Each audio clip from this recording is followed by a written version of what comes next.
न सूयकः कस्य बिभ्यति देवाच्च जातरोषस्य संयुगे। एतदिच्छाम्यहं श्रोतुं परं कौतूहलं हि मे। महर्षे त्वं समर्थोऽसि ज्ञातुमेवं विदं नरम्।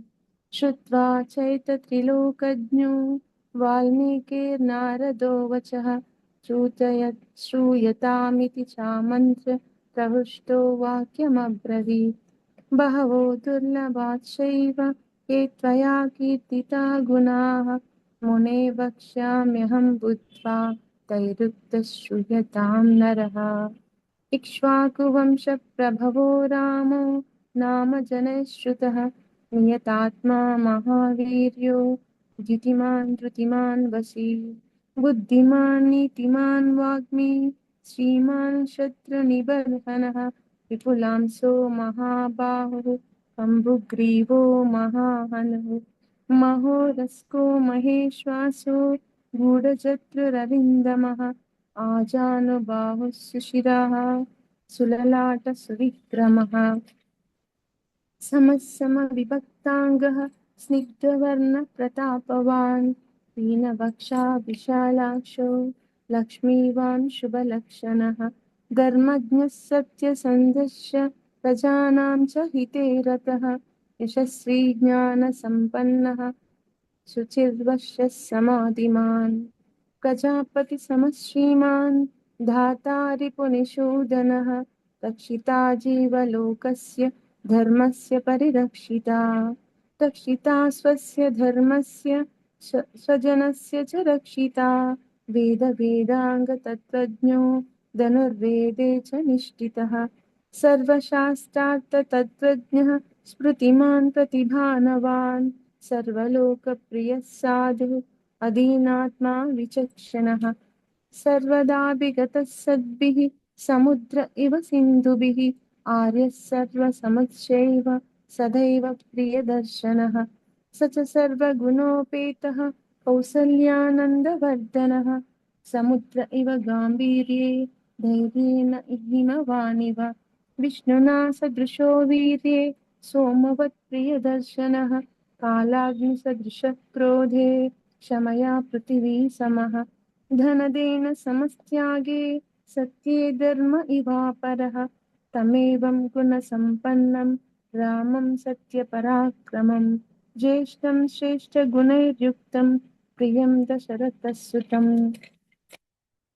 प्रकृतीनां हितैर्युक्तं प्रकृतिप्रियकाम्यया यौवराज्येन संयोक्तुं हैच्छत्प्रीत्या महीपतिः। तस्याभिषेकसंभारान् दृष्ट्वा भार्यात कैकेयी पूर्वं दत्तवरा देवी वरमेण मयाचत। विवासनं च रामस्य परतस्याभिषेचनम् सत्यवचनाच्चैव धर्मपाशेन संयतः विवासयामास सुतं रामं दशरथप्रियं स जगामवनं वीरः प्रतिज्ञामनुपालयन्। पितुर्वचननिर्देशात् कैकेय्या प्रियकारणात् तं व्रजन्तं प्रियो भ्राता लक्ष्मणो न जुगामः। स्नेहद्विनयसम्पन्नः सुमित्रानन्दवर्धनः भ्रातरं दयितो भ्रातुः सौभ्रात्रमनदर्शयन् रामस्य दयिता भार्या नित्यं प्राणसमाहिता। जनकस्य कुले जाता देवमायैव निर्मिता सर्वलक्षणसम्पन्ना नारीणामुत्तमा वधूः। सीताप्यनुगता रामं सुशिनं रोहिणी यथा पौरैरनुगतो दूरं पित्रा दशरथेन च। शृङ्गिबेरपुरे सूतं गङ्गाकूले व्यसर्जयत् गुहमासाद्य धर्मात्मा निषादाधिपतिं प्रियम्। गुहेन सहितो रामो लक्ष्मणेन च सीतया ते वनेन वनं गत्वा नदी स्थित्वा बहूदकाः। चित्रकूटमनुप्राप्य भरद्वाजस्य शासनात् रम्यमावशतं कृत्वा रममाना वने त्रयः।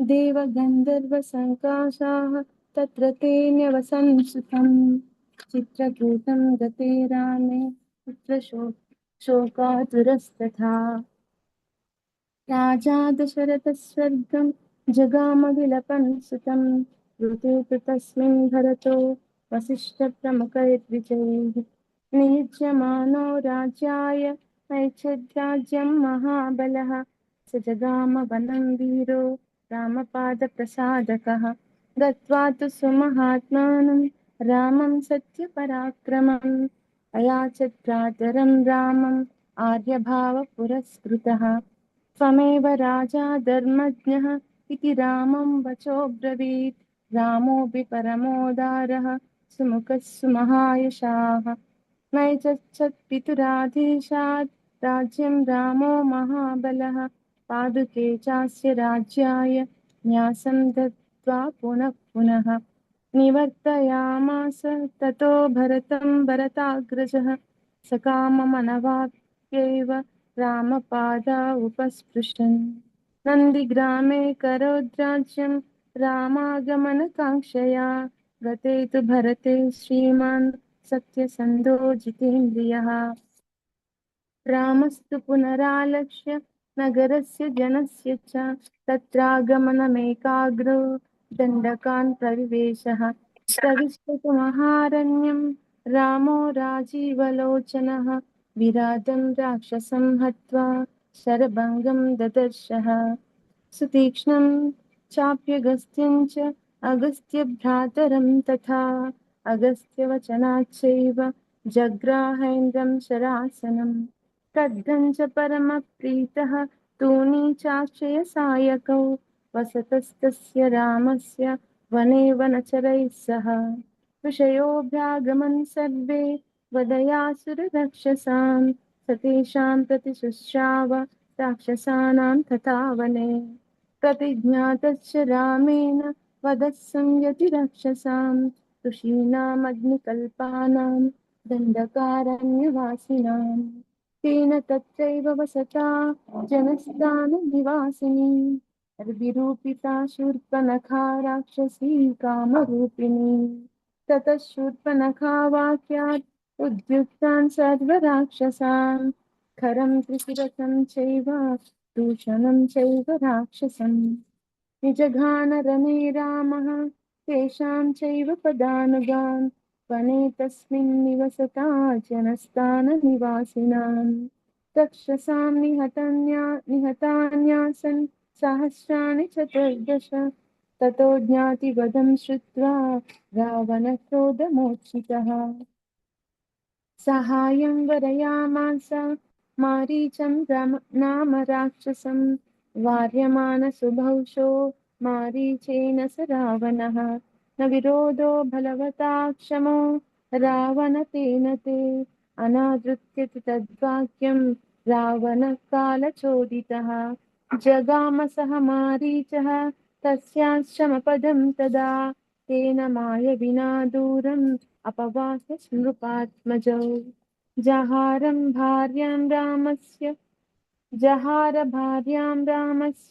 गृध्रं हत्वा जटायुषं गृध्रं च निहतं दृष्ट्वा कृतां श्रुत्वा च मैथिलीं राघवशोकसन्तप्तो विललापाकुलेन्द्रियः ततस्तेनैव शोकेन गृध्रं दग्ध्वा जटायुषम् मार्गमानो वने सीतां राक्षसं सन्ददर्शः कबन्धं नाम रूपेण विकृतं घोरदर्शनं तं निहत्य महाबाहुः ददाह स्वर्गतच्छसः स चास्य कथयामास शबरीं धर्मचारिणीं शमनीं धर्मनिपुणाम् अभिगच्छेति राघवं सोऽभ्यगच्छन् महातेजाः शबरीं शत्रुसूदनः शबर्या पूजितः सम्यक् रामो दशरथात्मजः पम्पातीरे हनुमता सङ्गतो वानरेणः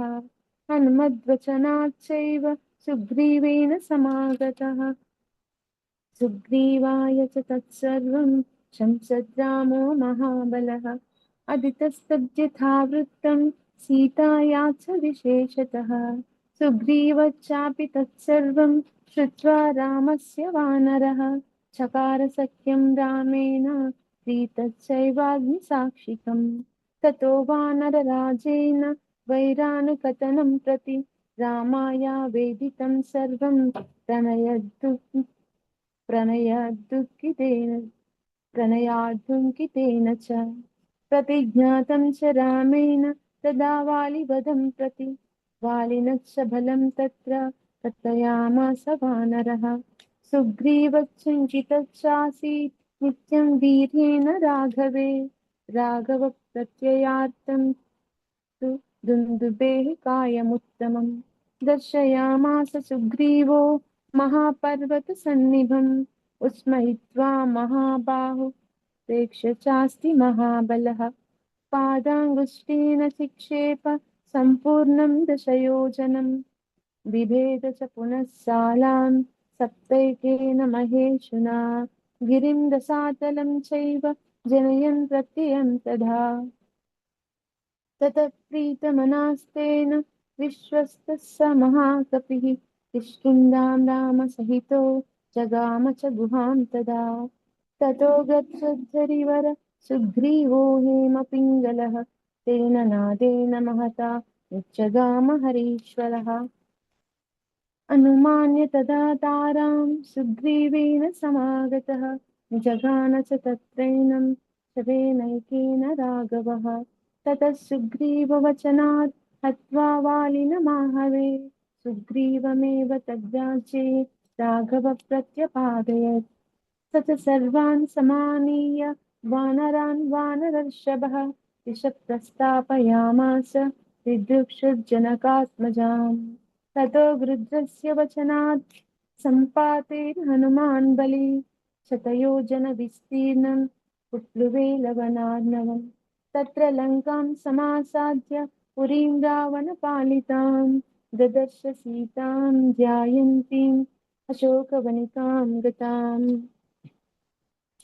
निवेदयित्वा विज्ञानं प्रवृत्तिं च निवेद्य च समाश्वास्य च वैदेहीम् अर्दयामास तोरणम् पञ्चसेनाग्रगान् हत्वा सप्तमन्ति सुतानपि शूरमक्षं च निष्पिष्य ग्रहणं समुपागमत् अस्त्रेणोन्मुक्तमात्मानं ज्ञात्वा पैतामहात्वरात् मर्षयन् राक्षसान् वीरो यन्त्रिणस्तान् यदृच्छया ततो दग्ध्वा पुरीं लङ्कां ऋते सीतां च मैथिलीं रामाय प्रियमाख्यातुं पुनरायान् महाकपिः सोऽभिगम्य महात्मानं कृत्वा रामं प्रदक्षिणं न्यवेदयन् रमेयात्मा पृष्टा सीतेति तत्त्वतः ततः सुग्रीवसहितो गत्वा तीरं महोदधेः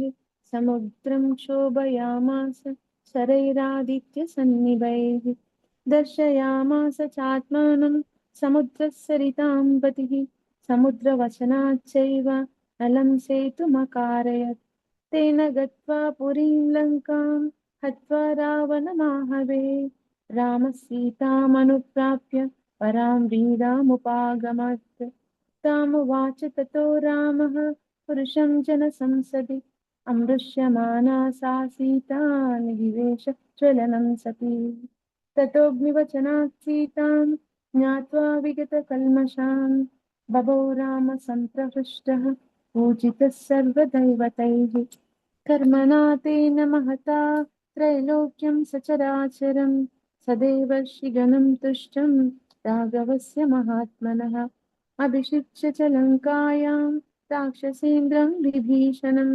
कृतकृत्यस्तदा रामो विज्वरः प्रममोदः देवताभ्यो वरं प्राप्य समुत्थाप्य च वानरान् अयोध्यां प्रस्थितो रामः पुष्पकेन सुहृद्रुतः भरद्वाजाश्रमं गत्वा रामः सत्यपराक्रमः भरतस्यान्तिकं रामो हनुमन्तं व्यसर्जयत् पुनराख्यायिकां जल्पन् सुग्रीवसहितश्च सः पुष्पकं तत्समारुह्य नन्दिग्रामं ययौ तदा नन्दिग्रामे जटाहित्वा भ्रातृभिः सहितो नगः रामः सीतामनुप्राप्य राज्यं पुनरवाप्तवान् प्रहृष्टो मुदितो लोकः तुष्टः पुष्टः सुधार्मिकः निरामयो ह्यरोगच्छ दुर्भिक्षभयवर्जितः न पुत्रमरणं किञ्चित् द्रक्ष्यन्ति पुरुषाः क्वचित्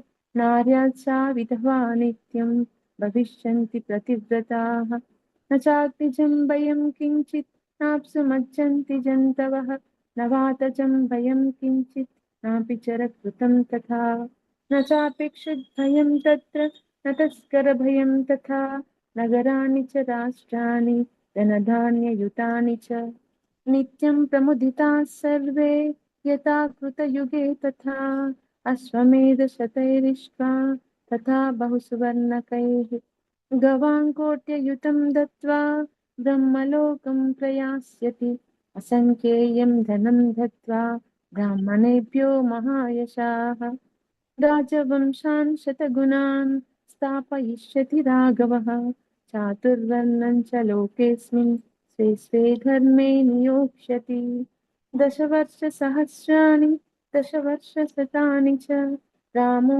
राज्यमुपासित्वा ब्रह्मलोकं प्रयास्यति इदं पवित्रं पापघ्नं पुण्यं वेदैश्च संहितं यः पठेत् रामचरितं सर्वपापैः प्रमुच्यते एतदाज्ञानमायुष्यं पठन् रामायणं नरः सपुत्रपौत्रसगनः प्रेत्य स्वर्गे महीयते पठन् द्विजो वा वृषभत्वमीयात् स्यात् क्षत्रियो भूमिपतित्वमीयात् वनिज्जनः पण्यफलत्वमीयात् जनश्च शूद्रोऽपि महत्त्वमीयात् इत्याश्रे श्रीमद् रामायणे आदिकाव्ये संक्षेपो नाम प्रथमः सर्गः इति श्रीशतश्लोकी वाल्मीकि रामायणं समाप्तम्। Hare Krishna. Thank you प्रभुश्री।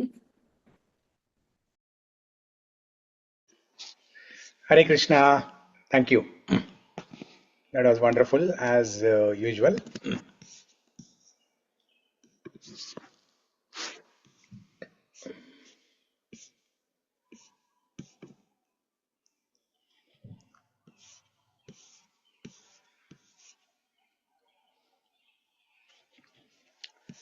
Okay, one second.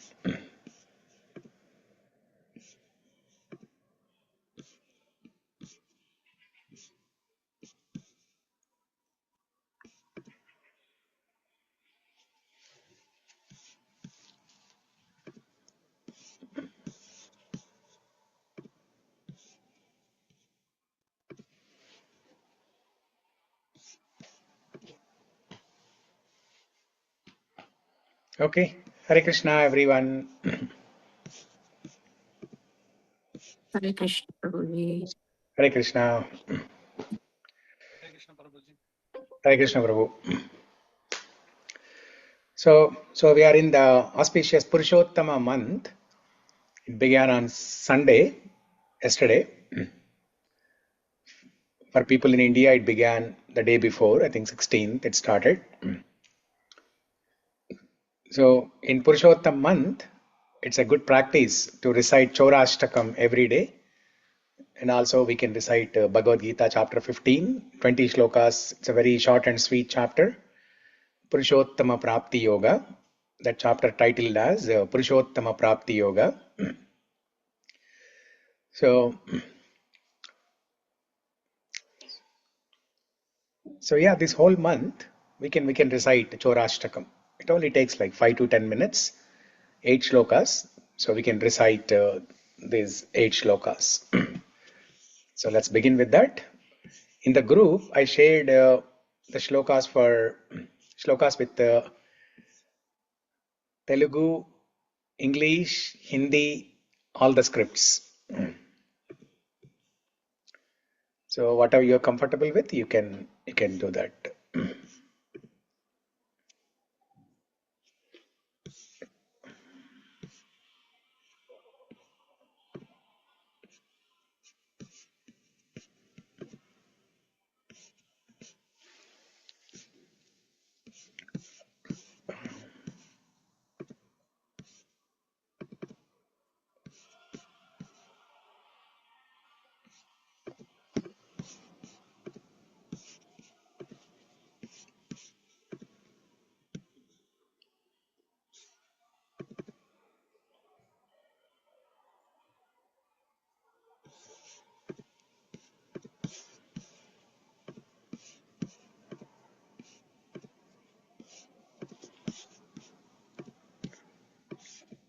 So we'll recite Chorashtakam shlokas and then we'll discuss Mukunda-Mālā-Stotra. Shri Bilvamangala Thakur Leela Shuka Virachita Chorashtakam.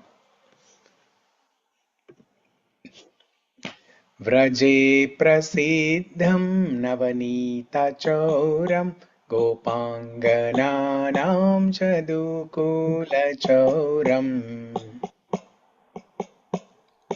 Vraje prasiddham Navnita navanitam chauram gopangananam chadukula chauram Aneka janmarjita papa choram choragraganyam purusham namami. Aneka janmarjita papa chauram choragraganyam purusham namami. Shri Radhikaya hridayasya chauram Navambuddha Shyamalakanti Chauram. Radhikaya Navambuddha Shyamalakanti Padashritanam cha samasta chauram Chauragraganyam purusham namami. Padashritanam cha samasta chauragraganyam purusham namami. Akinchani kritya padashritam ya karoti bhikshum patigehahinam. Akinchini krutya padashritam ya karoti patigehahinam. Kenapyaho bhishana-chaura-idrik drushta shruto vana jagatrayepi.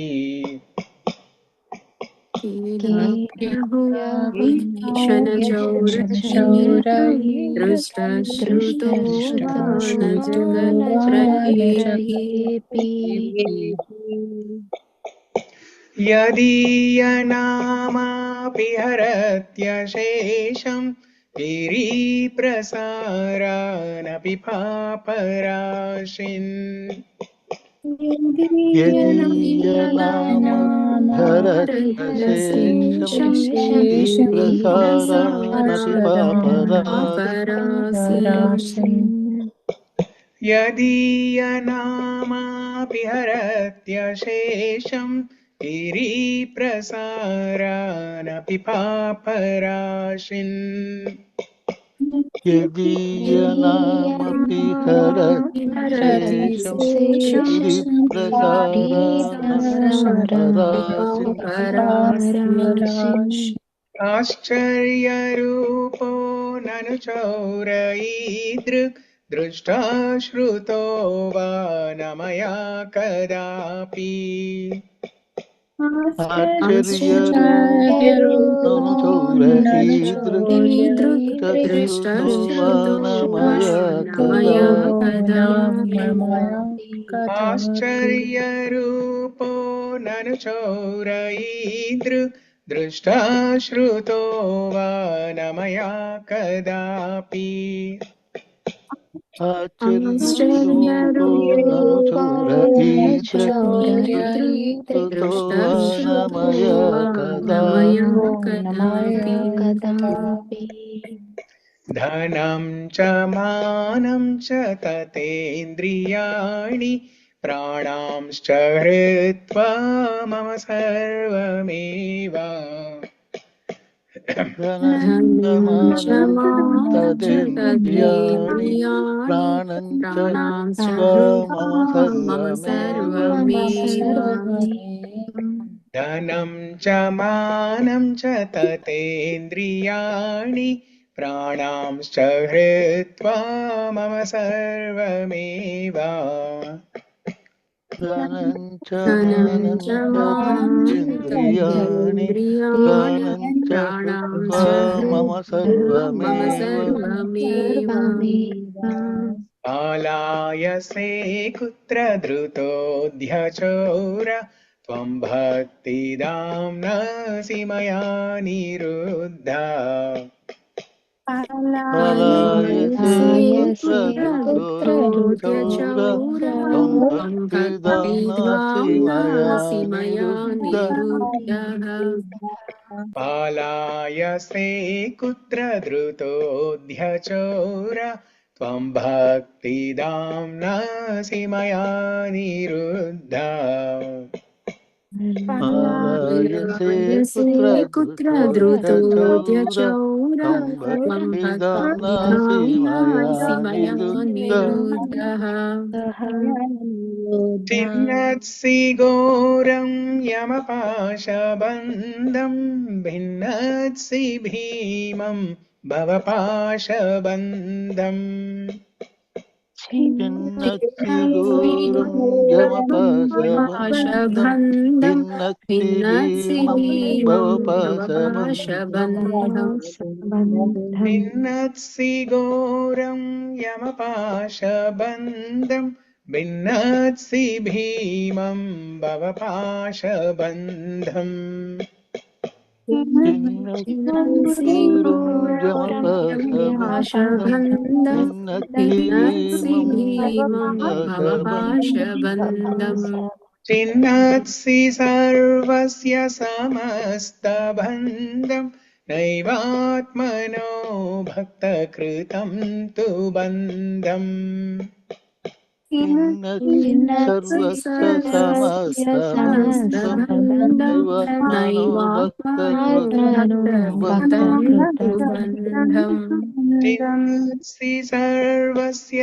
समस्तबन्धं नैवात्मनो भक्तकृतं तु बन्धम् छिन्नत्सि भिन्नत्सि सर्वस्य सर्वस्य समस्तबन्धं समस्तबन्धं नैवात्मनो भक्तकृतं नैवात्मनो भक्तकृतं तु बन्धम्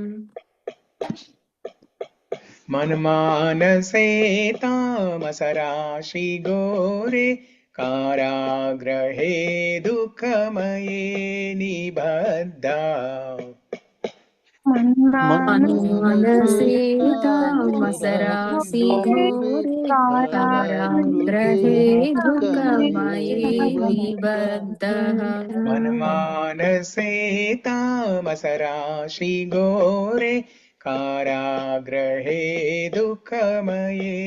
काराग्रहे दुःखमये निबद्धा मन्मानसे तामसराशि तामसरासि घोरे घोरे काराग्रहे कारागृहे दुःखमये दुःखमये निबद्धः निबद्धः नभस्व हे चौरहरे चिराय स्वचौर्यदोषोचितमेव दण्डम् लभस्व हे चौरहरे चिराय स्वचौर्यदोषोचितमेव दण्डम् लभस्व हे चौरहरे चिराय स्वचौर्यदोषोचितमेव दण्डम् लभस्व हे चौरहरे चौरहरे चिराय स्वचौर्यदोषोचितमेव स्वचौर्यदोषोचितमेव दण्डम् दण्डम्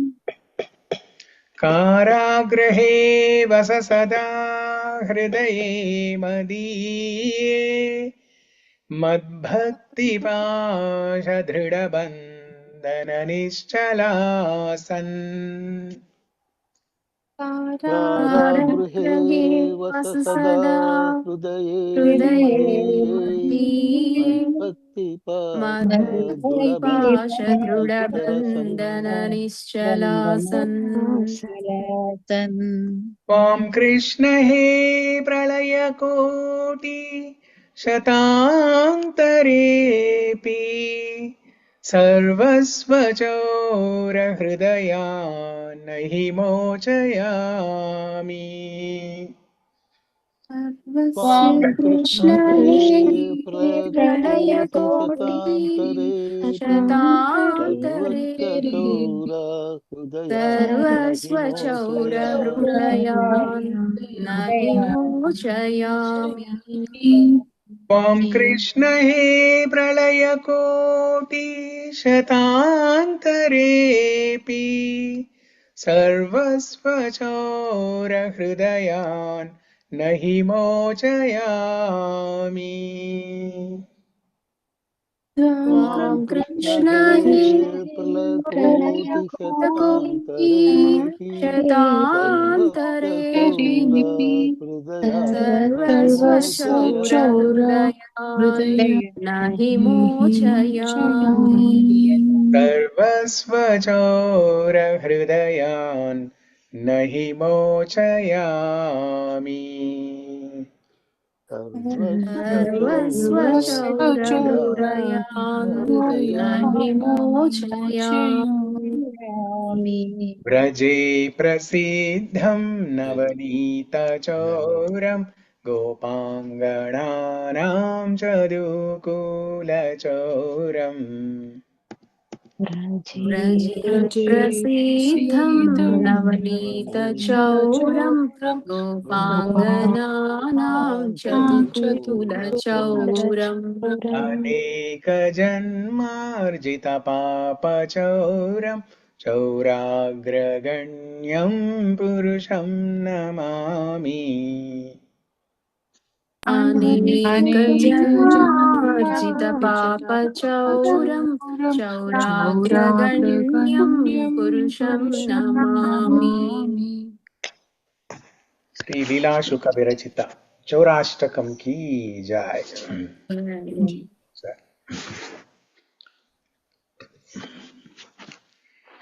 Okay, so every day we can take turns. So tomorrow, who would like to recite tomorrow? Sarita, Chautara Dripu? Yes, Prabhuji. Yes. Okay, so like that, every day one person can take the lead and recite. So others will follow. Okay. If meter is different, also no problem, Prabhuji. Ah, that is fine. Yeah. Okay. Yeah.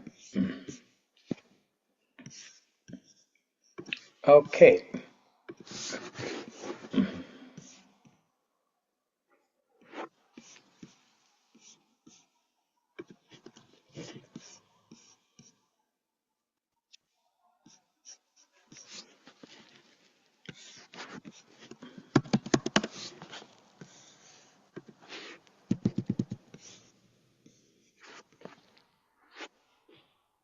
Prabhuji ఈ మాసంలో 33 కోట్ల దేవతల్ని ఆరాధించే ఒక శ్లోకం రోజు చదవాలని చెప్తారు.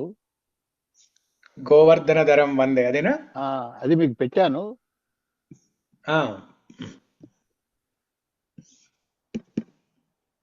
యా గోవర్ధనధరం వందే, అవును, అది చదవచ్చు. Okay, we can recite that shloka also. Okay.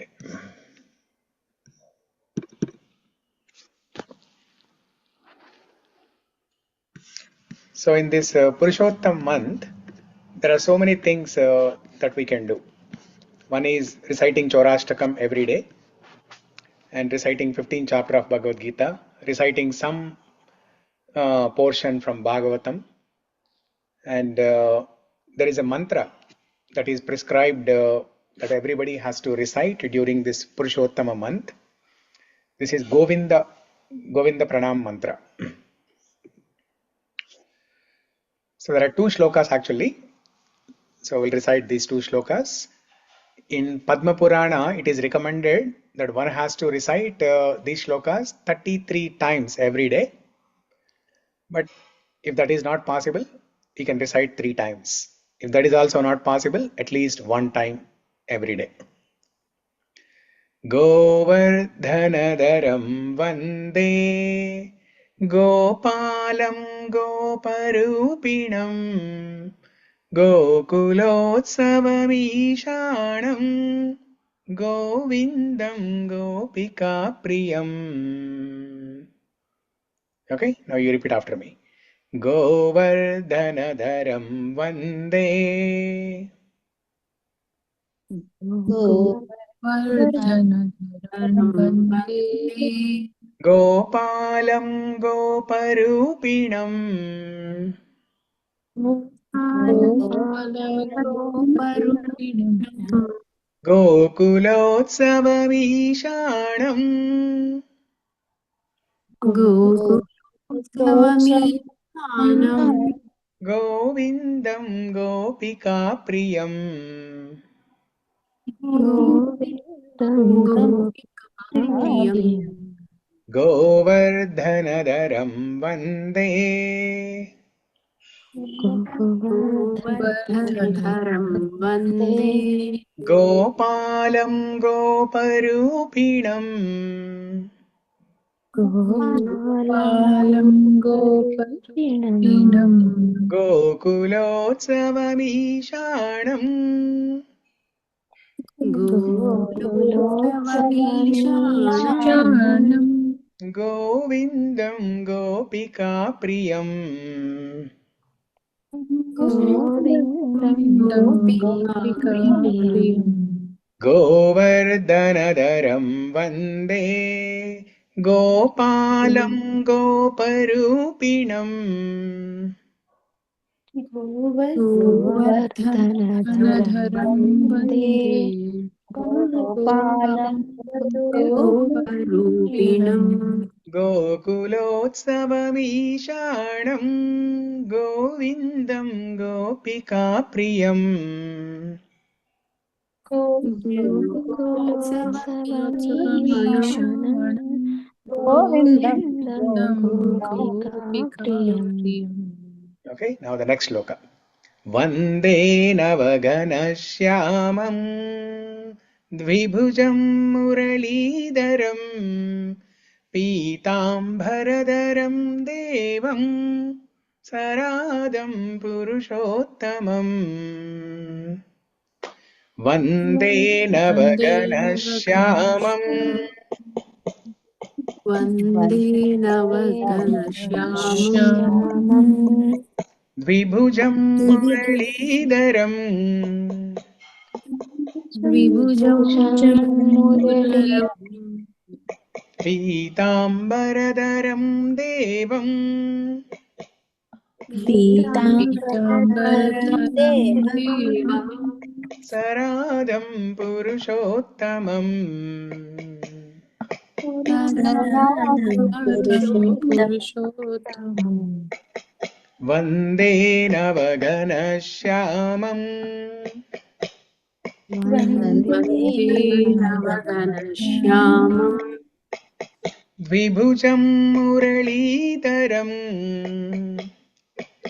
Dvibhujam muralidharam pītāmbharadaram devam Pītāmbararam devam saradam purushottamam. Saradam purushottamam Vande navaganashyamam Vande navaganashyamam dvibhujam muralidharam Dvibhujam muralidharam pītāmbharadaram devam Pītāmbararam devam saradam purushottamam. Saradam purushottamam Okay. Vande Govardhanadaram Vande. Vande means I offer my pranama. To who? Govardhanadhara. This person who has lifted Govardhana hill. Vande Govardhanadaram. Govardhanadaram Vande. But what is his name? His name is Gopala. And what is his vesha? His vesha is cowherd boy. Gopalam goparupinam govardhanadaram vande. Gopalam goparupinam gokulotsavam ishanam. Gokulotsavam ishanam. Ishanam, he is Devadideva. Even though he appears like an ordinary Gopa boy, but he is Devadideva. He is the Supreme Personality of Godhead. But when he is performing human-like pastimes, human-like leelas, intimate leelas, playing with Gopa boys and dancing with gopis, he gives so much joy to everybody in Vrindavan. That is Gokulotsavam. Gokulotsavam ishanam. Even though he is the Devadideva, the Supreme God, but he comes down to the level of the residents of Vrindavan, and then he performs intimate leelas with them. In Madhurya Bhava, in Sakhya Bhava, in Dasya Bhava, in different rasas, he performs various leelas, giving joy to everybody in Gokula. That is a festival for everybody in Gokula, Gokulotsavam. And what is the Utsavam for us? For us, the Utsavam is singing this mantra every day, singing Chorashtakam every day, discussing Mukunda-Mālā-Stotra every day, discussing Bhagavatam every day. This is the Utsavam for us. This is Manasa Mahotsavam. In Bhagavatam, there is a shloka that glorifies the importance of reading Bhagavatam every day. Tadeva ramyam ruchiram navam navam tadeva shashvat manasa mahotsavam tadeva shokarnava shoshanam runam yaduttama shloka yashonugiyate. Tadeva ramyam ruchiram navam navam tadeva shokarnava manasa mahotsavam. This is a festival for the mind. This Krishna Katha is a festival for the mind. The Gokulotsavam for us is hearing Krishna Katha every day. Manasa Mahotsavam. So we can feel a festive joy in our mind when we are hearing Krishna Katha. When you are feeling very low, when life throws some challenges, then keep hearing Krishna Katha or keep meditating on what you have already heard before. Just like how a cow ruminates. Ruminating means whatever food the cow has eaten during the day, it stores somewhere in the tummy, and then there is a process by which the cow can bring that food into the mouth again and then chew it. This is called rumination. Nemaravesukodam Telugulo. So like that, every day we have to hear Katha, and whatever we hear during the rest of the day, we keep recollecting, remembering, meditating, relishing, rejoicing. So we have to become like cow. We have to ruminate, this nectarian drink of Bhagavatam or Bhagavad Katha or Krishna Katha. So that is the festival for us. Gokulotsavam ishanam Govindam Gopika Priyam. In the form of Govinda, he gives joy to the gopis. In the form of Govinda, he becomes very dear to Gopikas.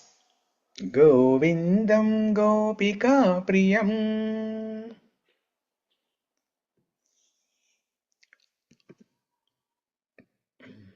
Okay, that is the first verse. Is the meaning clear to everybody? It's very simple to understand. The words are very simple. The meaning is very simple. So not only during Purushottam month, but every day you can recite this.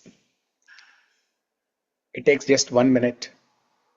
Govardhanadaram vande Gopalam Goparupinam Gokulotsavam Govindam Gopika Priyam. Okay, next shloka. Vande Navaganashyamam. I offer my pranama to Navaganashyamam. To that, I offer my pranama to that Krishna whose bodily complexion is that of a freshly formed dense cloud. Nava, fresh. Gana, dense or dark. Shamam, cloud. Navagana Shamam. So the density of the cloud, it represents the spiritual depth. It represents spiritual depth, the infinite compassion, and the life-giving nature of rain. So this we discussed during Mukunda-Mālā-Stotra. Mega Shamala, that word, during that time we discussed all these aspects. Just like how a cloud showers unlimited amount of rain on everybody. When the cloud is showering rain, it does not discriminate. Or should I rain only in this place and not on the other place? If I am raining, should I rain only on this person and not the other person? No, if it is raining in one place, it rains on everybody who is staying in that place. Similarly, Krishna's compassion is also unlimited. He showers his mercy on everybody. And whoever is able to catch that mercy, they will get it. Whoever wants to catch it, whoever wants to catch that mercy, they will get it. Others, they will lose it. Vande Navaganashyamam Dvibhujam. And he is two-handed Shyamasundara. The Narayana Vishnu form is Chaturbhuja. That represents Aishwarya. Because he is always holding different ayudas. Shankha, Chakra, Gada, Padma. The Chaturbhuja form represents Aishwarya.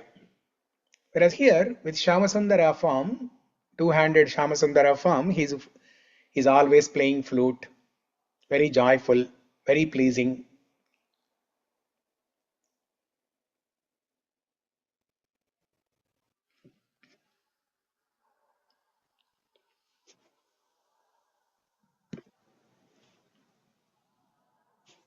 Vande Navaganashyamam Dvibhujam Muralidharam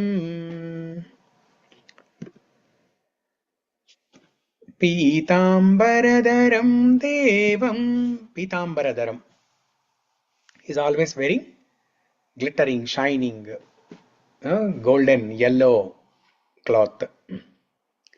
Pītāmbaradaram Devam Saradam Purushottamam. Radha Sameta Purushottama. Shri Krishna Bhagavan ki jai. He is always accompanied by Radharani. Saradam Purushottamam. Vande Navaganashyamam Dvibhujam Muralidharam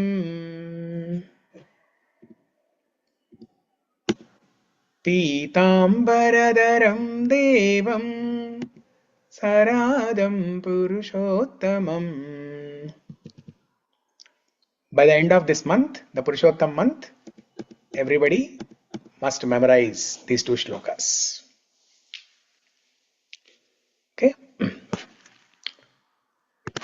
Okay. Mukunda-Mālā-Stotra.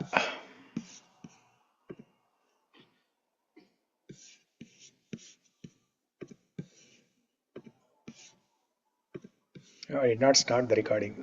No, it's going on. Recording is going on. Yep.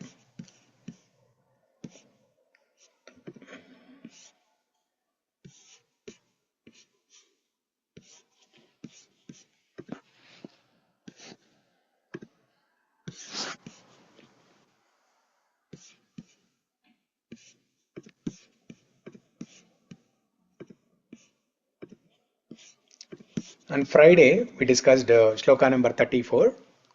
Cetas cintaya kīrtayasva rasane namrī-bhava tvam siro hastāv añjali-samputam racayatam vandasva dīrgham vapuh ātman śraya pundarīka-nayanam nāgācalendra-sthitam dhanyam punyatamam tadeva paramam daivam sat-siddhaye.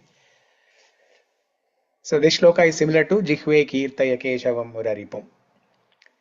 How to engage all our senses in the service of Sriman Narayana, Sri Krishna.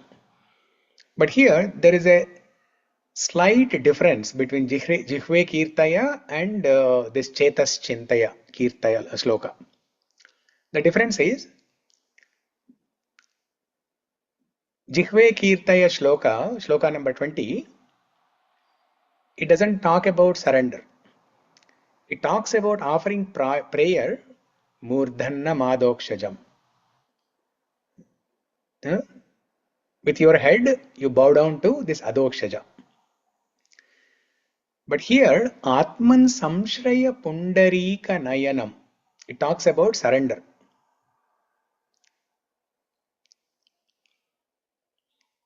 And that surrender is explained in three different phases, three different steps or three different phases.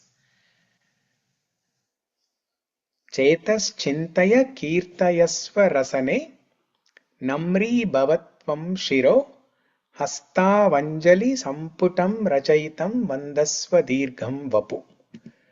So there,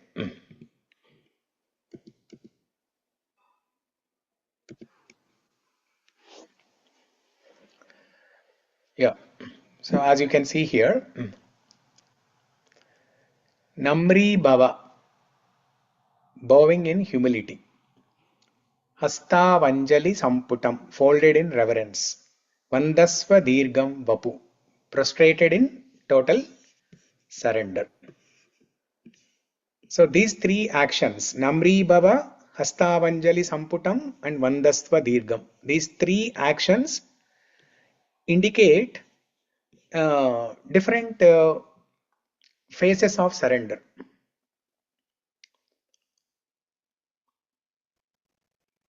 We see some people, when they want to offer respect to elderly people, they just stand as they are, wherever they are, and then just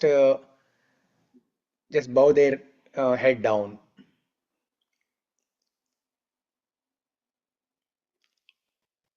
Okay, or touching the ground. They offer like panchanga pranam.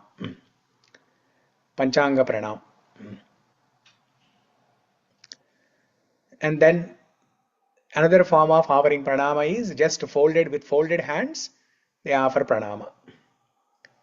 So this is the lowest level. The lowest level is just folding the hands and offering pranama. That means you are just respecting the other person. Out of awe and reverence, you are just respecting that person. So this is the lowest form of surrender. One level above that is namrī-bhava, bowing in humility, like panchanga pranama. You bow down with your head and offer pranama. And then the complete surrender is vandasva dīrgham vapuh, prostrated in total surrender, sāshtanga pranam. Sāshtanga pranam.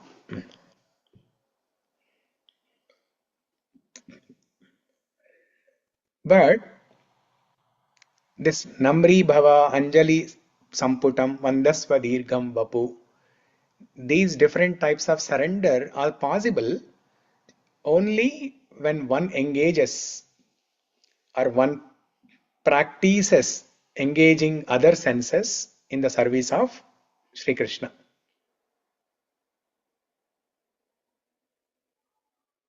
Because surrendering our ego, that's the most difficult part.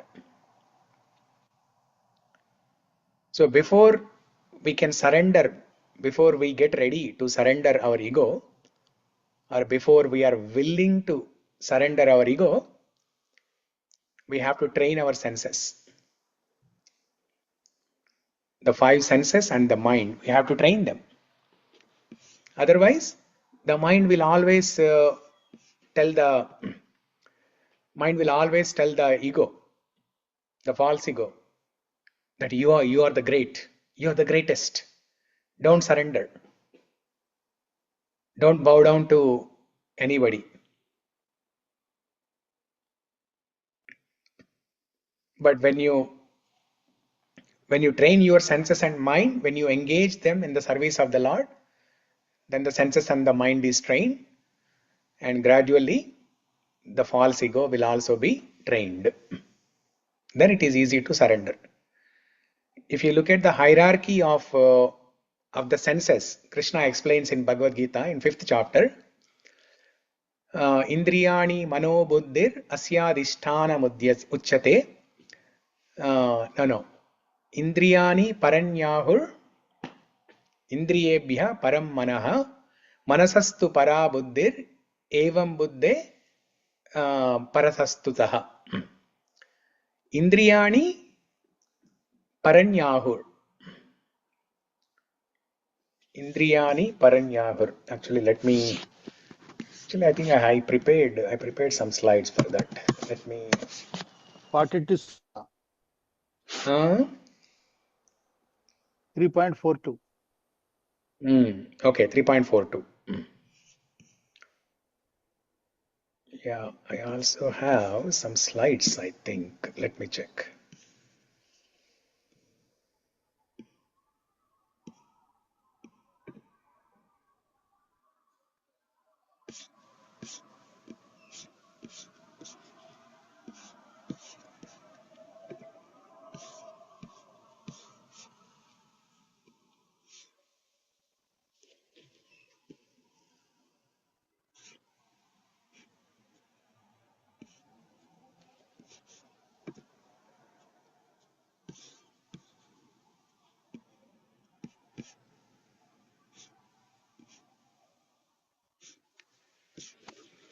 These days I am preparing so many slides. I don't know where is what. I need a slide assistant. A full-time job is available. If somebody wants to manage my slides, I'm giving a job offer. Full-time slide manager.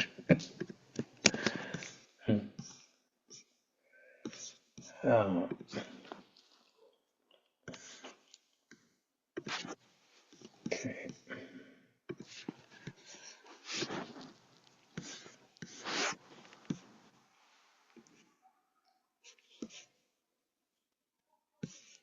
Principles of Gita, equanimity. Yes, found it.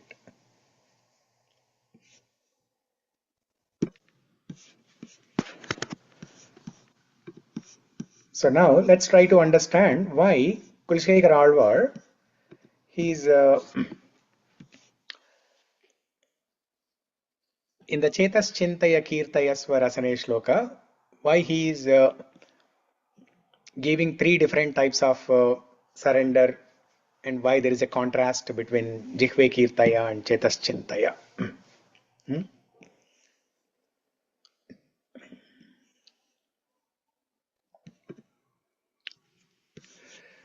So this is the hierarchy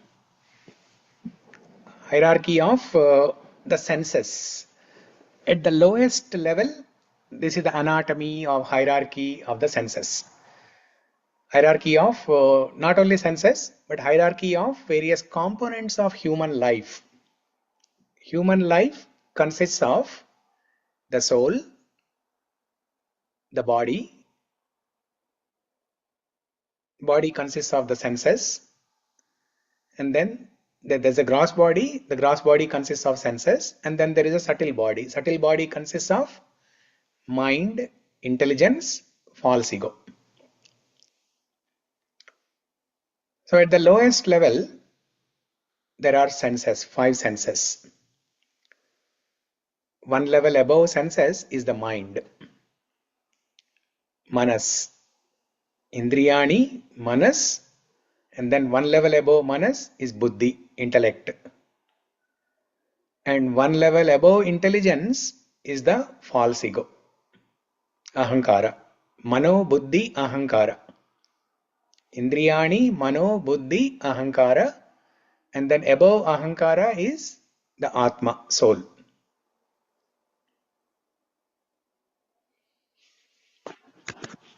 So now let's look at that shloka from Bhagavad Gita. 3.42, Ramesh garu? Yes, Prabhuji. Okay. Indriyani paranyahur indriyebhya param manaha manasastu para buddhir yo buddhe paratastu saha. The working senses are superior to dull matter. Below the senses is matter.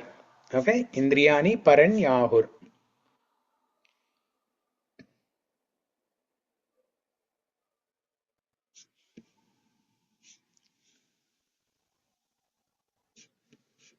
And indriyebhya param manaha. Indriyebhya. Above the indriyas, above the senses, what is higher? Manas. Manasastu para buddhir. Above the mind, what is higher? The buddhi. Yo buddhe paratastu saha. And above intelligence is the Atma, the soul. Okay. So that's why Kulshekhar Alvar here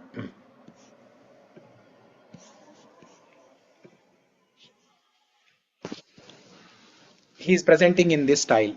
First we have to train the senses. Once we train the senses, then we have to start disciplining the mind. Then intelligence. And then finally the ahankara, ego, will be ready to surrender. Okay. So sometimes this is a bottom-up approach. Like you start from the bottom, start from senses, go one level above mind, and then one level above intelligence. This is the practice. This is in practice. When you are doing practicals, this is how you have to do it. But when you are applying theory, it is the top-down approach. First, you have to cultivate intelligence. You have to read Shastra. You have to cultivate intelligence. You have to train your mind. And then the mind will train the senses. So this is as per the theory. When you are doing the theory, you have to do top-down approach. And when you are doing practicals, you have to do bottom-up approach. Because without controlling senses, it is impossible to control the mind. That's why you have to control the senses by following austerities, for example. Okay, senses we have to starve them, just like how a lion in a circus. If circus people want to catch a lion, what do? Somehow they trap the lion into a cage. And then how they can train the mind, how they can train the lion to behave according to their instructions? What they will do is, for 5 days, they will not give any food to the lion. The lion will do marching left to right, back and front. It will keep on moving around the cage. But there is no option. The lion is helpless, completely starved. No food, no water. Maybe water actually, but no food. And then after 5 days, what they will do is, they'll show some food on the right side, and then with the left side they hold a stick, and then they will hit on one side of the cage. And wherever the circus person is hitting the stick, the lion has to come there. And then they will give little food. And then the circus person will hit on the other side. And then the lion has to go there. And then he will give some food again. So like this, they will train the mind of the lion. So first is the senses are controlled by starving from food. And then the mind training. This is the practical. And then the lion will develop intelligence that, okay, I have no option. Somehow I have been trapped in this cage. And if I don't listen to these people, I will not get food. So like that, it is trained. The intelligence is also trained. And once the intelligence mind is trained, the circus people, even if they go and hug, nothing will happen. The trainer can actually do that. The trainer knows. The trainer can sense that when the lion is completely trained, he knows. That time he can even go near the lion. That's why they bring the lion in front of the audience, and then they will do some circus feats. So Ramesh Garu, you are saying 5 days, correct? Huh? Oh, 5 days Ekadashi. You are saying 5 days Ekadashi fasting. Very nice. 5 days Ekadashi fasting. Yeah. So this is how the senses, mind and intelligence are trained. Once intelligence, mind and senses are trained, then the lion is ready to surrender. Dasosmi. Dasosmi tava keshava. Dasosmi tava keshava. So same thing here. Kulshekara Alvar is telling that. Cetas cintaya kīrtayasva rasane namrī-bhava tvam siro hastāv añjali-samputam racayatam vandasva dīrgham vapuh ātman śraya pundarīka-nayanam nāgācalendra-sthitam dhanyam punyatamam tadeva paramam daivam hi sat-siddhaye. So this shloka talks about complete surrender, sharanagati. But it all starts with controlling the senses first. Controlling senses, mind, intelligence, and then finally false ego. Okay? Is that clear?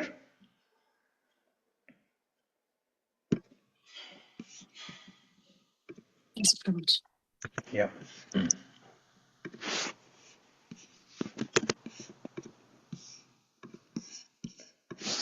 Maybe on this topic, let's look at some more details from Bhagavad Gita with respect to the shlokas from different chapters. There are some shlokas from 2nd chapter, 3rd, 5th, 6th. Shlokas related to controlling mind, senses, intelligence, etc. So this we have seen already. Okay. Next.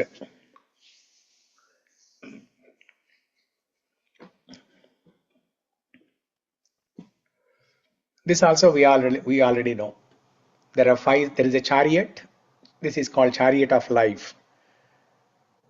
There are 5 senses, 5 horses, 5 senses, and then the ropes are the mind. Krishna is the intelligence. Chariot is the body, and Arjuna is the soul.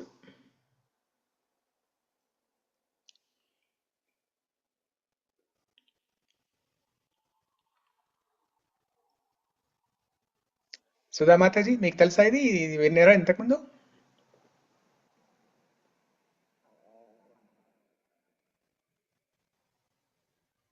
Prabhuji, Ah, Hare Krishna. ఇది ఈ chariot of life దీని గురించి విన్నారా? Yes, Prabhuji. Okay, yeah, good.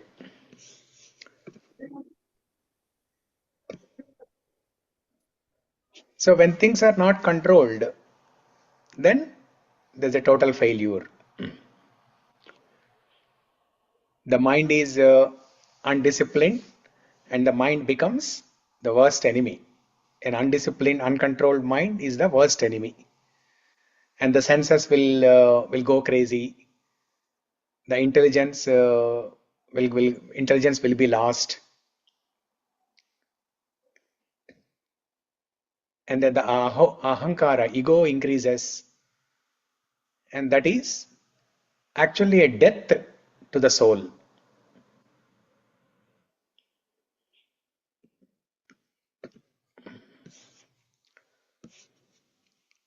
So the best way to control our senses is explained in Bhagavad Gita chapter 2, 62 and 63 shlokas. There are two very famous shlokas. Dhyayato vishayan pumsa sanghasteshu pajayate sangat sanjayate kama kamat krodho bijayate krodhat bhavati sammoha sammoha smriti vibramaha smriti bramshat buddhinasho buddhinashat pranashyati. This is the 8-step process of how a person falls down from higher consciousness to lower consciousness. And it all starts with contemplation on the sense objects. Contemplation or meditation or thinking, serious thinking on the sense objects.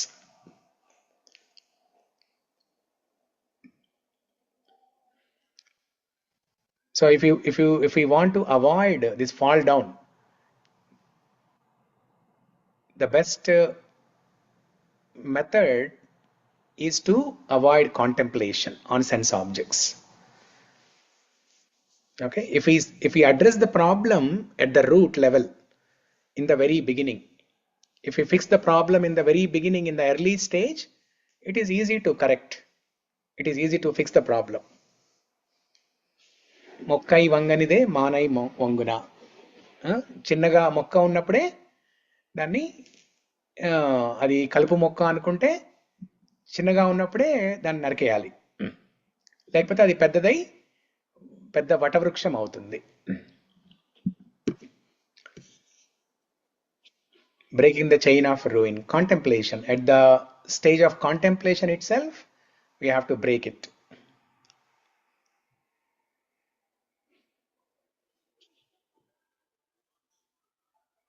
So instead of contemplating, when the mind is going on to the sense objects to contemplate, to meditate, we have to become aware of that, and then immediately we have to meditate. We have to contemplate on some shloka, some leela, or the beautiful form of the Bhagavan that we see in the temple,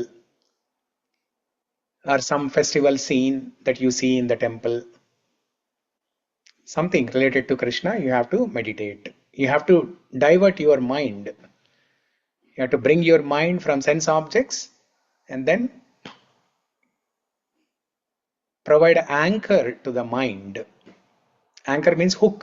You have to provide a hook to the mind. The hook of Chorashtakam, the hook of Mukunda-Mālā-Stotra, the hook of Vishnu Sahasranama-Stotra, the hook of the Govardhana Pranam Mantra, the hook of Gajendra Stuti prayers, the hook of Rukmini prayers, the hook of Bhagavatam, the hook of Bhagavad Gita, the hook of Krishna Karnamrita shlokas.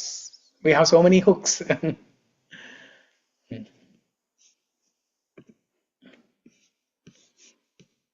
And Krishna also explains in Bhagavad Gita, he gives an analogy of tortoise, how to control the senses.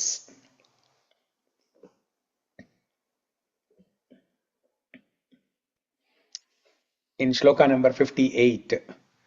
What is that shloka, Sarita? यदा संहरते छायं Kurmunganiva sarvashah indriyanindriyertebhya stasya prajna pratishtita. Yeah. Yeah. Yada samharate chayam kurmonganiva sarvashah indriyanindriyartebhyah tasya prajna pratishtita. So Krishna is telling who is a sthita prajna. Sthita prajna is that person who withdraws his senses when he sees danger from external sources. Just like how tortoise withdraws its limbs and keeps them under the shell, so that no wild animal can do any damage. Because the shell of the tortoise is so hard that even lion or tiger sees cannot do anything. So the tortoise can actually even put the head under the shell. All the legs, feet, the head, everything can go under the shell. It's a special arrangement. Look at Krishna's creation. So beautiful creation. That's why tortoise, I think tortoise is one of the few animals that lives much longer, 400 years, something like that. Is that correct, Ramesh garu? More than 300, 400 years. Yeah, longer, much longer duration. Why? Sense control. Sense control. Yogis also doing the same thing. That's why they also living more than 300, 400 years. Yeah, correct. Yeah, My yogis guru's also. guru, Paramaguru, I have seen at the age of 350 years. Oh, you saw him? Wow. Okay. ఆయన గురువు గారిని ఆయన ఆహ్వానించాడు ఇంటికి. ఎన్నో సంవత్సరాలు ఆహ్వానిస్తే వచ్చాడు ఆయన. ఆయన అంటే అక్కడ ఈవెన్ వాళ్ళు అక్కడ దిగంబరంగా కూర్చుని ఉంటారు. ఫర్ దిస్ పర్పస్ ఒక గోనె సంచి జూట్ది కట్టుకుని వచ్చారనమాట. అప్పుడు only very few people will know అనమాట. మేమందరం వెళ్ళి దర్శనం చేసుకున్నాం. తర్వాత ఇంటికి వచ్చిన తర్వాత మరి నాకు చూపించరా అని మామ ఇచ్చి అడిగితే అప్పుడు వెళ్ళేటప్పుడు ఒక 2 మైళ్ళు ఉంది జనాభా క్యూ. దూరం నుంచి దర్శనం చేసుకుని వచ్చారనమాట అప్పుడు. ఓకే. ఎక్కడ హిమాలయస్ లో?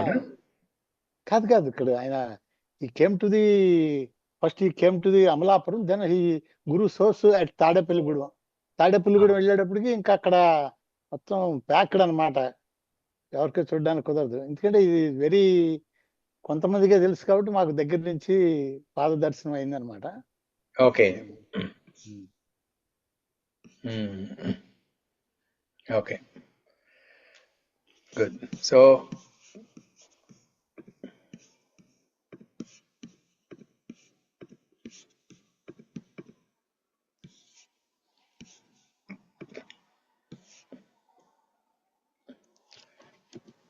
that is for the senses. So we have an example of a tortoise and some technique, how to stop meditation at the contemplation, at the beginning level itself.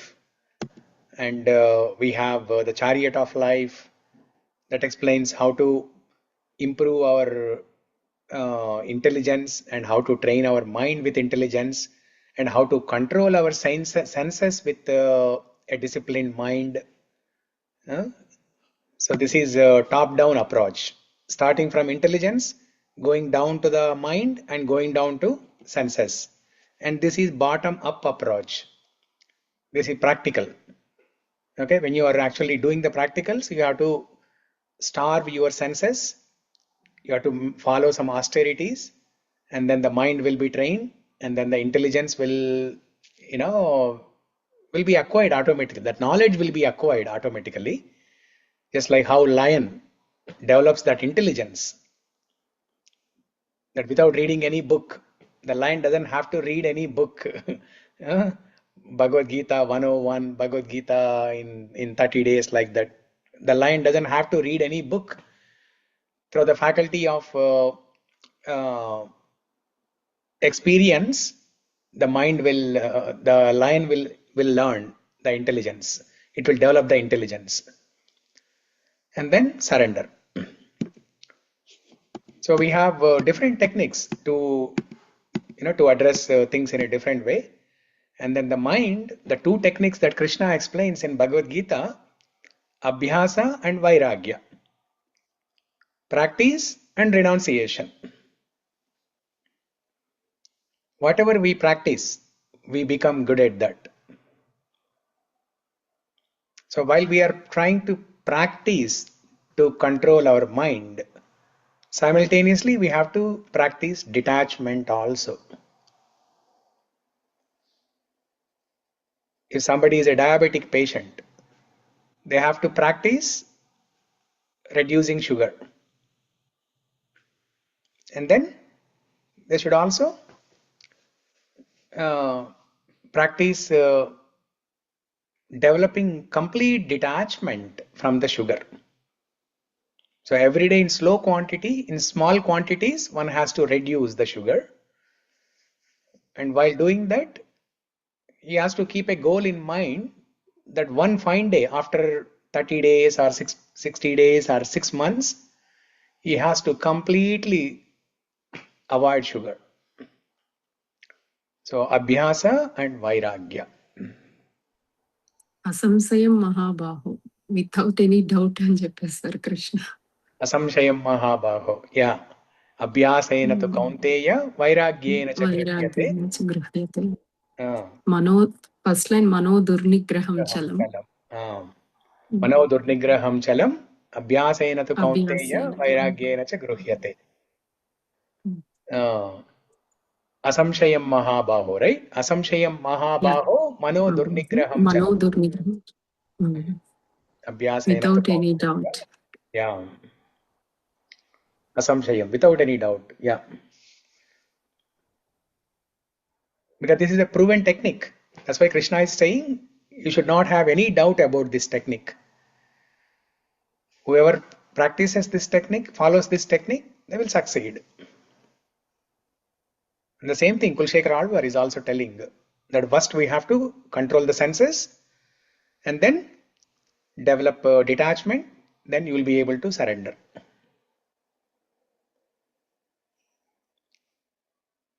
You'll be able to renounce things and surrender. On this topic of surrender, there is a small story. These days I am not telling stories, right? I am only telling slokas. I'm not telling stories. I need to remember some stories. Yeah. Publish a book, Prabhuji. What is the story related to the each sloka? Yeah. Publish a book so that we all will purchase. Now, the reason why I'm telling that I have to tell more stories is that so that you can sleep well. By listening to the stories, you can sleep well. Ramo nama babhuva tadabala siteti tam piturvacha panchavati tate viharata tasya haradravanaha nidhrartam janani katamiti hare Omkarata shrunvataha saumitre kwa dhanuriti vyagra gira pantuvaha. So there in one of the reels I saw that lady was explaining that how Krishna is a Balagopala, right? In the last line, when Yashodhamma is telling that story, that how Ravanasura kidnapped Sita, what did Krishna say? He assumed Ramavatara, and then he called out to Lakshmana, "Oh Lakshmana, where is my bow? Where is my bow? Where is my bow?" Saumitre kwa dhanuriti. So Balagopal, right? So he is just learning to speak words. So the way how he says dhanu is dhanu. Like how a baby says dhanu. Okay. Where's my dhanu? Like that. Baby Krishna. Saumitre kwa dhanuriti vyagra gira pantuvaha. Krishna Karnamrita is the most sweetest one. But after Mukunda-Mālā-Stotra, okay?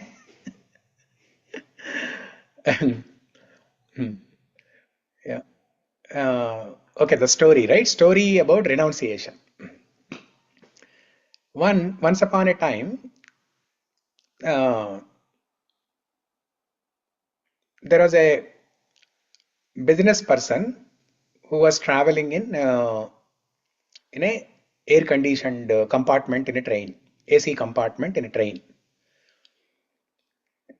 And then when he was sitting in the AC compartment, he also saw another person, and he dressed up like a sadhu, sage in saffron clothes.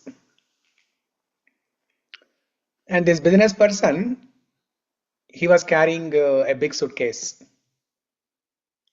And then he looked at the sadhu's luggage. The sadhu also has some big luggage. So this person, he was thinking in his mind that I'm traveling, I'm a business person, I have this luggage, I'm traveling in AC compartment.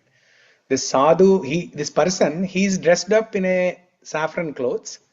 He also has a big luggage like me, and he is also traveling in AC compartment.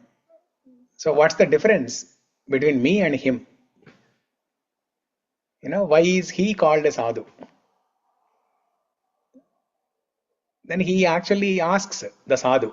After some time, he takes some courage and he asks the sadhu that, oh sadhu, I am a business person, I have this luggage, you are a sadhu, you are dressed up like a sadhu at least.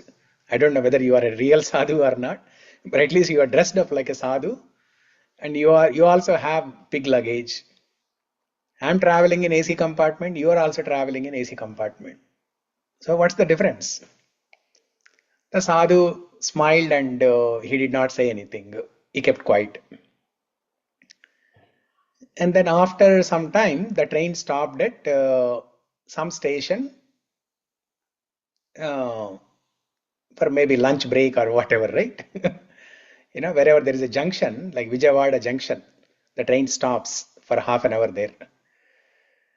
Then both this business person and the sadhu, they both got down on the platform. And then probably they ate something. And then after some time, it was time for the train to move. The train started moving. And then this business person, he started running to catch the train. And then this sadhu held on to the business person's hand and he dragged him. And then he started answering to that question that he asked in the train. Okay, wait a minute. You asked some question in the train, right? That you are a business person, you have luggage. I am sadhu, I also have luggage. Let me answer that. And then he kept on dragging the hand of that person, and the train was picking up the speed. And this business person, he's worried. I will miss the train. Forget about my question. I don't even want your answer. I have to run and catch the train. Otherwise, I'll miss the train. And then the sadhu did not leave. He dragged his hand, and then during this process, the business person understood.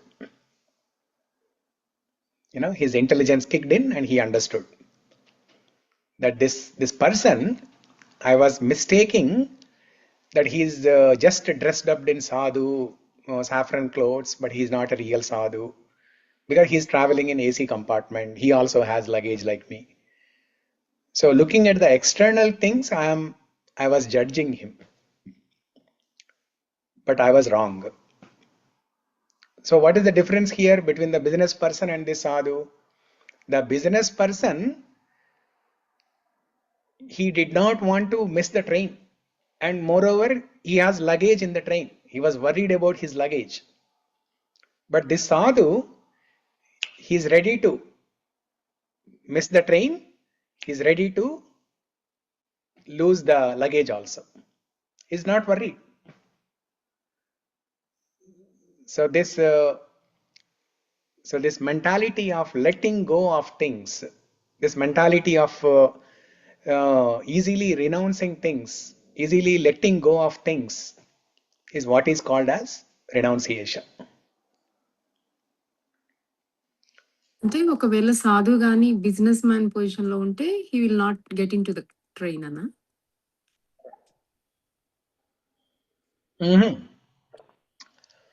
సాధు I didn't get the point. Point ఏంటంటే ఇప్పుడు train వెళ్ళిపోతుంది fast గా, business person train లోకి చాలా worry రావాలనుకుంటున్నాడు. అవుతున్నాడు. Train ఎక్కాలి, లేకపోతే ట్రైన్ వెళ్ళిపోతుంది, నా లగేజ్ పోతుంది అని బాధపడుతున్నాడు. సాధు అవేం లేవు, రిలాక్స్డ్ గా ఉన్నాడు. ట్రైన్ వెళ్ళిపోయినా బాధ లేదు, లగేజ్ పోయినా బాధ లేదు. కానీ ఆయన ట్రైన్ లోనే ఉన్నారు కదా. కాదు, ఇదంతా బయట ప్లాట్ఫామ్ మీద. బయట ట్రైన్ వెళ్ళిపోతుంది, వీళ్ళిద్దరు ప్లాట్ఫామ్ మీద ఉన్నారు. బిజినెస్ పర్సన్ ట్రైన్ క్యాచ్ చేయడానికి పరిగెడుతున్నాడు. Okay, got it. అది మోరల్ ఏంటంటే ఎవరిని క్వశ్చన్స్ అడగకూడదు. సాధు క్వశ్చన్స్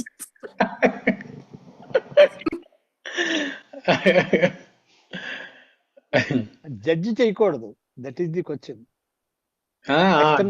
చూసి జడ్జి చేయకూడదు. ఎక్స్టర్నల్స్ చూసి జడ్జ్ చేయకూడదు. Correct.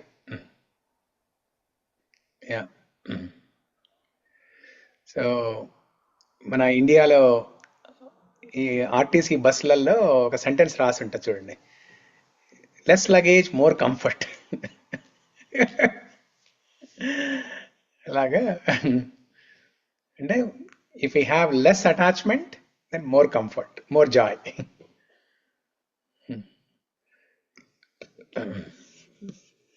Okay, so coming back here.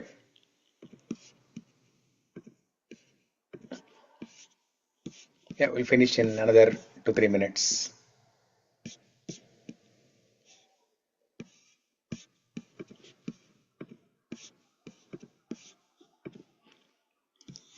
So abhyasa and vairagya. So whenever you hear this word vairagya, you remember this story, the train story. Next, dhyana, meditation. Okay, for us, Krishna Katha is the meditation, meditating on the nama, rupa, guna, leela of Krishna.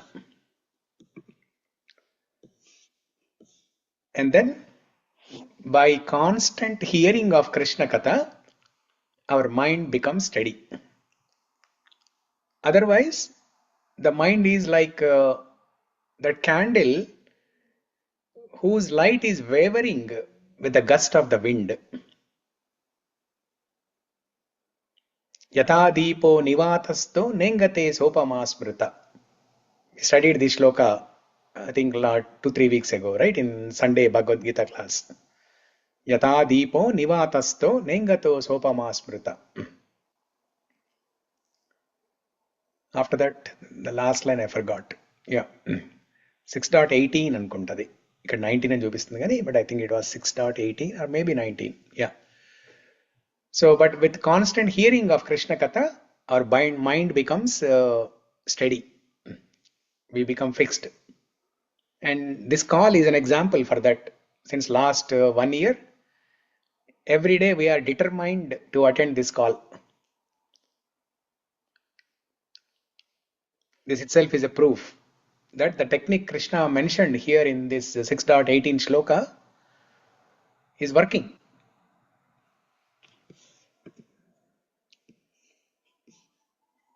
And in second chapter, Krishna also talks about sthita prajna.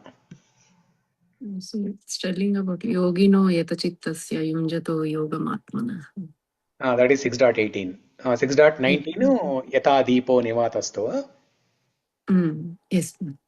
Yata deepo nivatasto nengate sopamasmrta. Sopamasmrta yogino yatachittasya yunjato yogam atmanah. Yogino yatachittasya yunjato yogamatmanah. Okay. How yogis will be they are comparing with the dīrgham. Dīrgham, yes. Yeah. And then in second chapter, Krishna gives an analogy of ocean. Āpuryamanam achalam pratishtam samudramāpa pravishanti yadvat. Tadvat kāmayam pravishanti sarve sashantimāpnoti na kāmakāmi. So once the steadiness of the mind is achieved, that mind is compared to an ocean. In the ocean, even if a number of rivers are entering, but the ocean will still remain steady. Apuryamanam achalam. Achalam means steady. Samudramāpa pravishanti yadvat tadvat kāmayam pravishanti sarve sashantimāpnoti na kāmakāmi.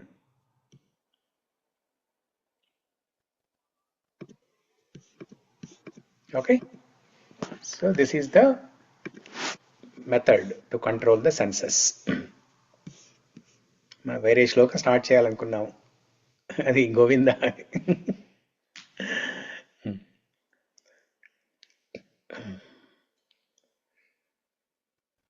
Yeah.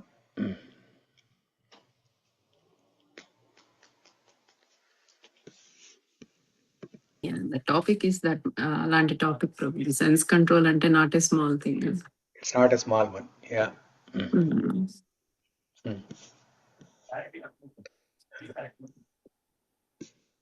Yeah.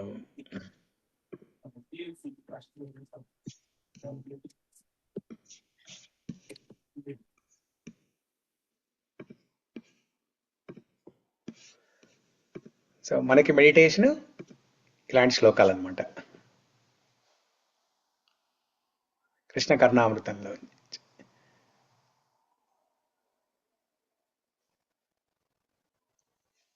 ఇవి గుర్తున్నాయవి.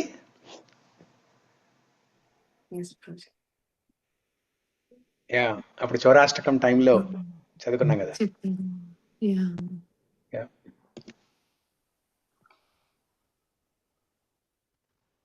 అప్పుడు slide రాలేదు, అప్పుడు ఇప్పుడు slides వచ్చాయి.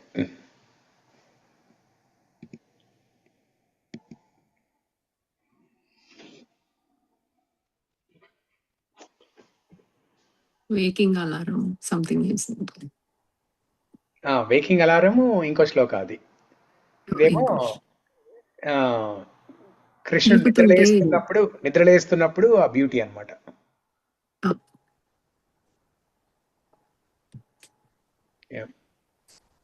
Wake up alarm ఏమో అది దది మదన నినాదై త్యక్త్వ నిద్ర, అది వేకప్ అలారం. ఇదేమో నిద్ర లేస్తున్నప్పుడు కృష్ణుడు ఎంత అందంగా ఉన్నాడు.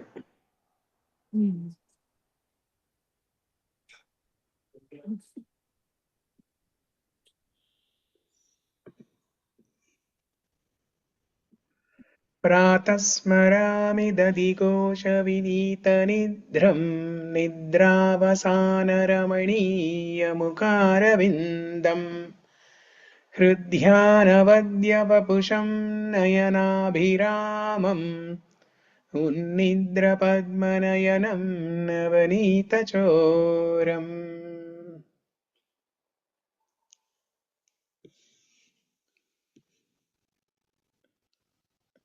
అక్కడ ఎవరో వెనకాల ఎవరో పింక్ శారీ కట్టుకొని ఉంది, శ్యామల అనుకుంటా.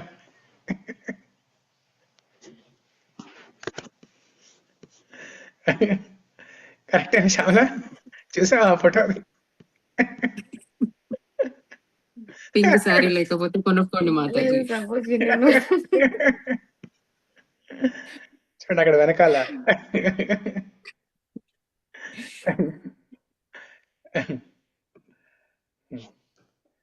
ప్రాతస్మరామి దదిఘోష Vineeta నిద్రం.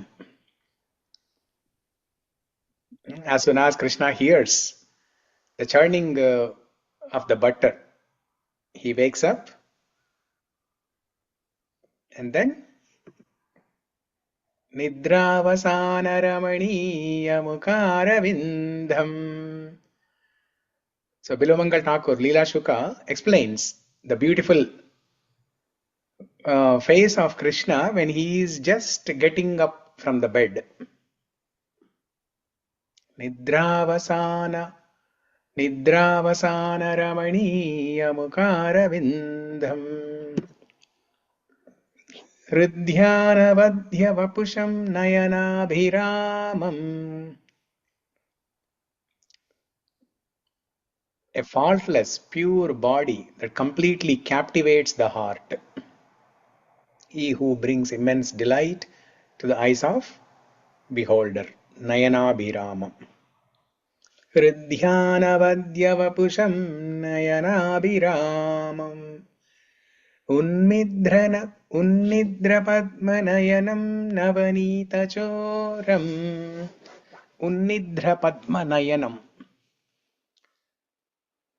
One with eyes like fully awake, wide open, lotuses. Navanita choram. Unnidra padmanayanam navanita choram.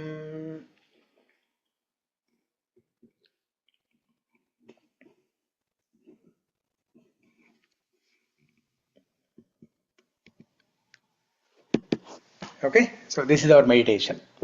The meditation that Krishna mentioned, yatā dīpo nivātasto nengate sopamā smrta. ఆ శ్లోకంలో చెప్పినట్టుగా మనకి స్టడీనెస్ ఆఫ్ మైండ్ ఉండాలంటే ఈ మెడిటేషన్, కృష్ణ కథ మీద మెడిటేషన్ ఉండాలి మనకి. అది.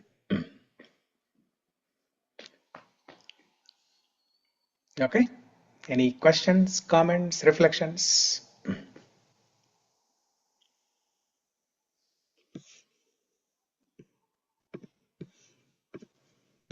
ఏఐ జస్ట్ ఊహించుకొని చూపిస్తేనే కృష్ణ ఎంత అందంగా ఉన్నారంటే రియల్ గా ఇంకెంత అందంగా ఉన్నారు.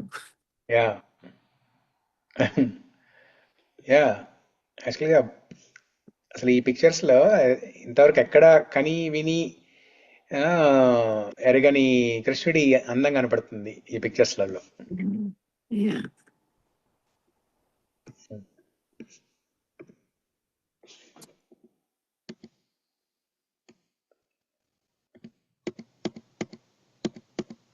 Especially this one. It looks very very beautiful. Vanamala, యజ్ఞోపవీతం భలే పెట్టారు అసలు. ఇన్ని యూనివర్స్ లైన్ లో పెట్టుకొని కూడా ఎంత ప్రశాంతంగా ఉన్నారు. ఒక్క సంసారాన్ని ఇవ్వలేకపోతున్నాం.